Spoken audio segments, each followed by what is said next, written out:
individual elements. We will be doing indexing for printing individual elements. For example, I want this third element, means that is the position of second, 2. So I will just be indexing it P2, and then I will be printing this. See, we are using the individual element. Okay, Abhishek is asking, we have to declare the tuple at the starting of a program. Can we get it done by the user? Yes, we can get it done by the user. Why not? See, uh, first of all, what we need to do for getting it from the user, we will take all the data that a user wants and we need to get it data in a list. See, the flow is something like this. Uh, get user data, okay, and then what we need to do, we need to store the data in a list. After storing the data in a list, we will go for loop. We will loop the entire list, loop the list, and store all the data in the tuple. Store the data in tuple.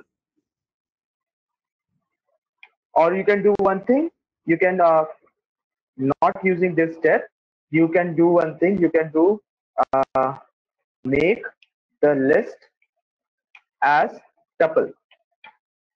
This you can do. So if you are making the list as tuple, so something like this will be coming from here, like this is a list in tuple, for example. So here is the list in tuple. Let me delete this line, and if you print this list, then you will find the entire list over here. Okay?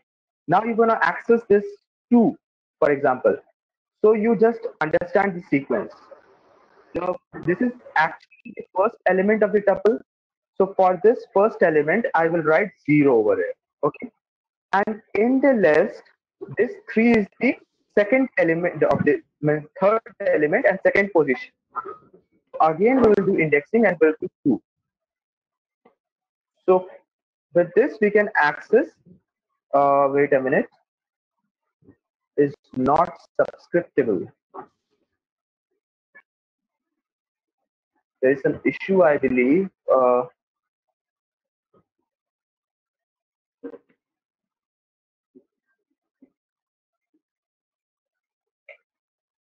Let me check this issue once.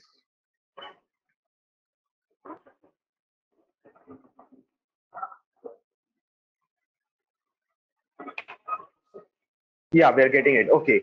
So I didn't knew this, that tuple doesn't allow integer to be accessed in a list. Okay. So you just make a note of it that tuples doesn't allow integers to get access in a multiple indexing part. That is why it wasn't working out there. So I hope this is clear to everyone.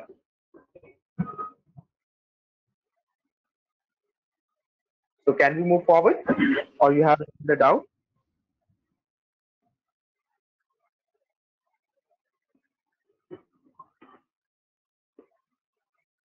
Okay, I believe we can move forward. No doubt. So here, tuple, we can count the number of elements there in tuple. So this is what we can do. Can we store a tuple in a list? Okay, let's see if we can do this. We have a list and we are storing a tuple in a list. Okay, and we will be printing this list over here. See, we are storing a tuple in a list. So I hope this is clear. Hello, sir. Is it clear, Hello. Raja? Sir. Yes.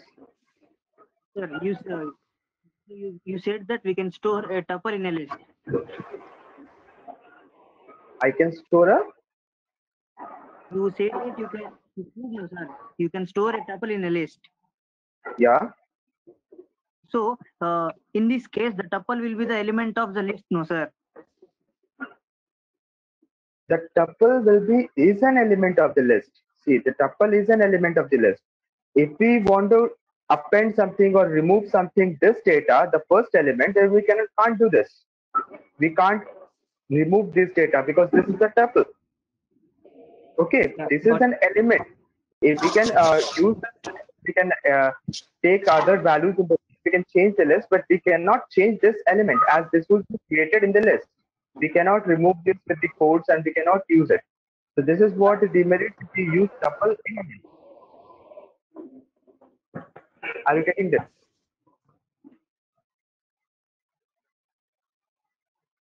Okay. So now we'll move forward. Next, we have the dictionary with us. So let us create another file, the dictionary.